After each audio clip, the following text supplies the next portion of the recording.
संस्कृत हमारी सबसे प्राचीन भाषा है और इसे देव भाषा भी कहते हैं। ये हमारे वेद और पुराणों का आधार है। आइए संस्कृत दिवस पर इसकी महिमा के बारे में जानें। वैज्ञानिक अनुसंधानों का आधार है देव भाषा संस्कृत। देव भाषा संस्कृत सभी भाषाओं की जननी है।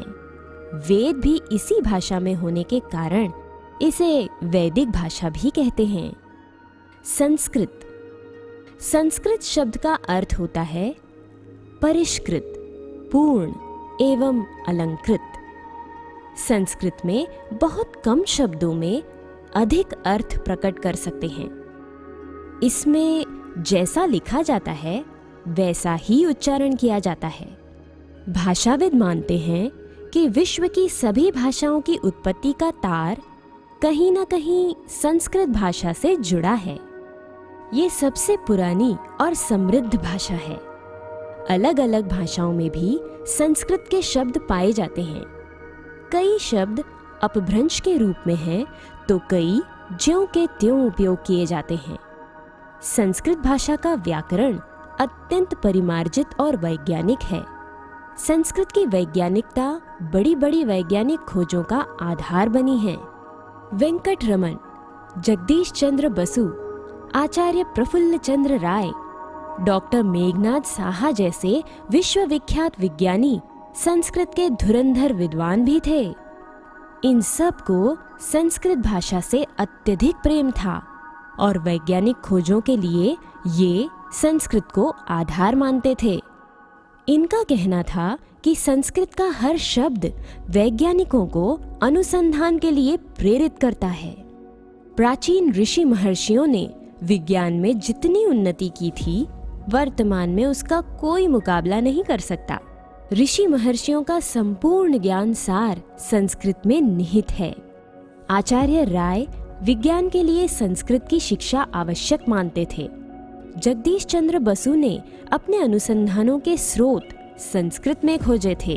डॉक्टर साहा अपने घर के बच्चों की शिक्षा संस्कृत में ही कराते थे और एक विज्ञानी होने के बावजूद काफी समय तक वे स्वयं बच्चों को संस्कृत पढ़ाते थे। एक बार संस्कृत के महापंडित आचार्य कपिल देव शर्मा ने जगदीश चंद्र बसु से पूछा, वनस्पतियों में प्राण होने का अनुसंधान करने की प्रेरणा आपको कहाँ से मिली?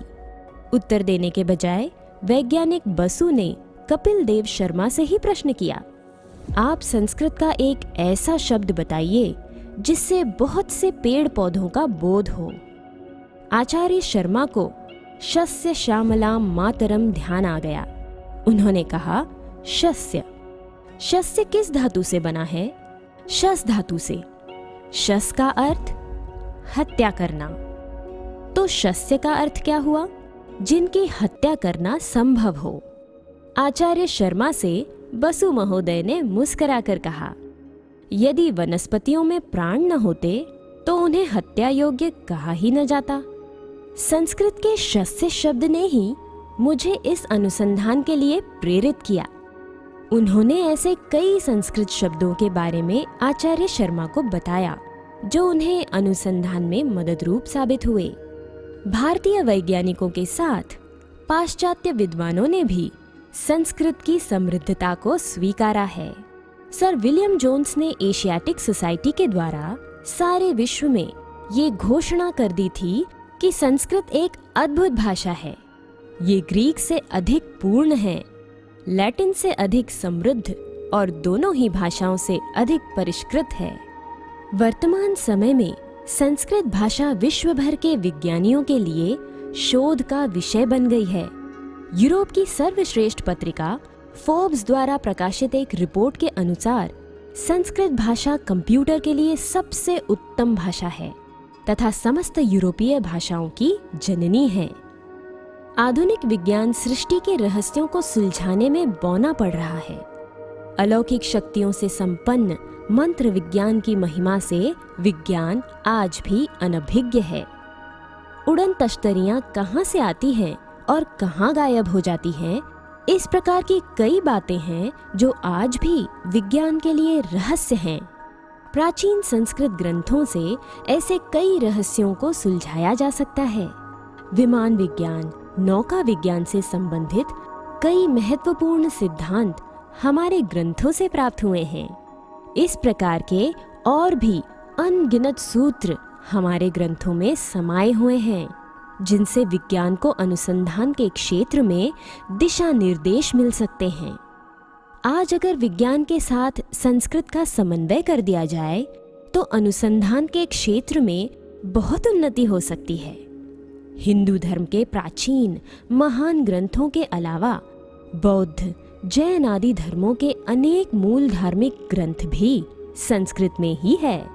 वर्तमान समय में भौतिक सुख सुविधाओं का अंबार होने के बावजूद भी मानव समाज अवसाद, तनाव, चिंता और अनेक प्रकार की बीमारियों से ग्रस्त है, क्योंकि केवल भौतिक उन्नति से मानव का सर्वांगीण विकास संभव नहीं है। इसके लिए आध्यात्मिक उन्नति अत्यंत जरूरी है। जिस समय संस्कृत का बोलबाला था, उस समय मानव जीवन ज्यादा संस्कारित था। यदि समाज को फिर से वैसा संस्कारित करना हो तो हमें फिर से सनातन धर्म के प्राचीन संस्कृत ग्रंथों का सहारा लेना ही पड़ेगा। हमारे प्राचीन संस्कृत ग्रंथ शाश्वत मूल्यों एवं व्यावहारिक जीवन के अनमोल सूत्रों के भंडार हैं, जिनसे लाभ लेकर वर्तमान समाज की सच्ची और वास्तविक उन्नति संभव है। परंतु अफसोस कि वर्तमान में पाश्चात्य अंधानुकरण से संस्कृत भाषा का प्रयोग बिल्कुल बंद सा हो गया है। संस्कृत के उत्थान के लिए हमें अपने बोलचाल में संस्कृत का प्रयोग शुरू करना होगा। बच्चों को पाठ्यक्रम में संस्कृत भाषा अनिवार्य रूप से पढ़ाई जानी चाहिए और उन्हें इसे पढ़ने के लिए प्रोत्साहित करना चाहिए। संस्कृत भाषा हमारे देश व संस्कृति की पहचान है, स्वाभिमान है। हमें इस भाषा को विलुप्त होने से बचाना चाहिए।